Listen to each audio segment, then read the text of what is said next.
భావిస్తున్న కారణంగా మన రాష్ట్ర ప్రభుత్వం కూడా ప్రభుత్వం తరఫున మన శాసన అధ్యక్షులు కొంత పవన్ కళ్యాణ్ గారు, అలాగే కొంత రాజన్న మనోహర్ గారు, మా ఎమ్మెల్సీ హర్ప్రసాద్ గారు ఆదేశాల మేరకు ఈరోజు ఆ యొక్క వైసీపీ దుర్మార్గ పాలన నుంచి విముక్తి కలిపేందుకు సందర్భంగా సంవత్సరానికి కాలంగా ఈరోజు సంక్రాంతి కార్యక్రమంగా చేసి, అలాగే సాయంకాలం దీపావళి కాంతులతో మందుగుడు సామగ్రితో దీపావళి కార్యక్రమం చేసి ఈ యొక్క విముక్తి నుంచి మేము సంతోషపడి ఈ కూటమి ప్రభుత్వానికి కృతజ్ఞతలు చేసుకుంటున్నాం.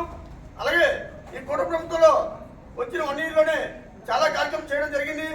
ఇప్పుడిప్పుడే ఆ యొక్క వైసీపీ ప్రభుత్వం నష్టాన్ని నుంచి ఇప్పుడు కోలుకోవడం, ఇంకో సంవత్సరంలో ఏడాది కల్లా ఇంకా మంచి పరిపాలన అందిస్తారని కూటమి ప్రభుత్వానికి మీ ప్రజలందరూ అండదండగా ఉండాలని కోరుకుంటూ, అలాగే మన నియోజకవర్గంలో పార్టీ ఎమ్మెల్యే తెలుగుదేశం, అలాగే రాష్ట్రంలో కూటమి ప్రభుత్వం, అలాగే దేశంలో కూడా మన ప్రధానమంత్రి ఉండడం వల్ల మనకి పరిపాలనకి ఈజీగా ఉంటుంది, అక్కడి నుంచి నిధులు రావడానికి ఈజీగా ఉంటుంది.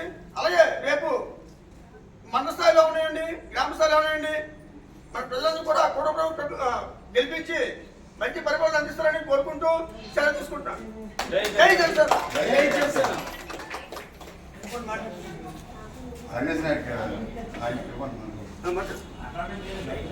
అదే మైక్ పెట్టుకోండి,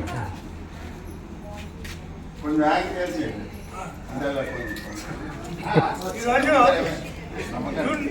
జూన్ 4వ తేదీ సరిగ్గా సంవత్సరం అయింది. కూటమి ప్రభుత్వం అధికారంలోకి వచ్చింది.